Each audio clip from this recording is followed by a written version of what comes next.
Jambo bwana, habari gani? Nzuri sana. Wageni wakaribishwa Kenya yetu. Here is an overview of the Kilimanjaro Marangu 6-day route. On day 1, we go from Marangu Gate to Mandana Hut. Drive from the hotel to Kilimanjaro National Park Gate.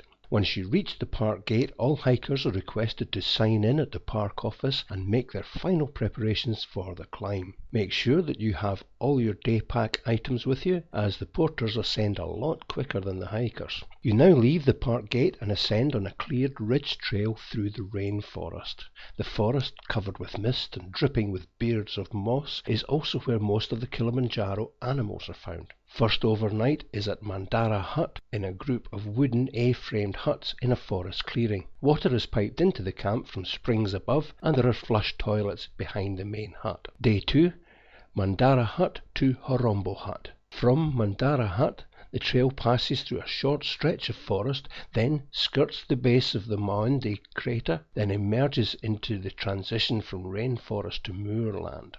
After about 6 hours from here, you reach the Marangu Hut, where you will have hot washing water, rest, an evening meal, and overnight. Day 3, Marangu Hut, acclimatization.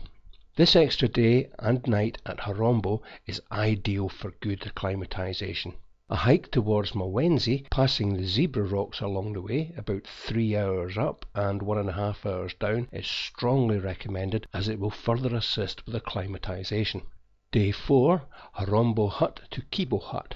After breakfast, you now continue your ascent into the alpine desert habitat, and past the last water point, you will have to fill your water bottles with all the water you will need until you return to Marangu Hut in 2 nights' time, unless you're willing to buy mineral water at Kandoo Hut. The summit is now a further 1195 metres up, and you will make your final ascent the same night. Go to bed at round about 18:30 and try to get as much rest and sleep as possible.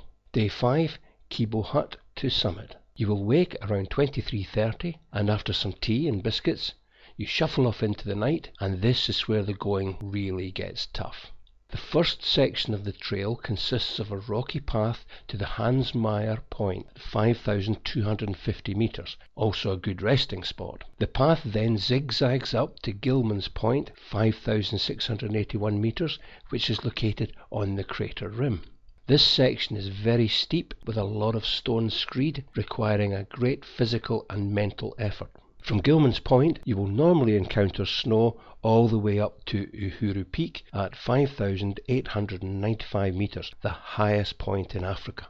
Weather conditions on the summit will determine how long you will be able to spend taking photographs before the 3 hours descent back to Kandoo Hut. After a short rest, you gather all your gear you left behind for the ascent and head down to Marangu Hut, taking about 3 hours, where we will overnight. Later in the evening, you will enjoy your last dinner on the mountain and a well-earned sleep, filled with memories and stirring emotions. Day 6, Marangu Hut to Marangu Gate. After breakfast, you continue your descent, about 6 hours, passing the Mandana Hut down to the Marangu Gate. At Marangu Gate, you will sign for departure. This is also where successful climbers receive their summit certificates. Those climbers who reach Gilman's Point at 5,685 metres are issued with silver certificates, and those who reached Uhuru Peak at 5,895 metres receive gold certificates. A vehicle will meet you at Marangu Gate, then drive you back to the hotel.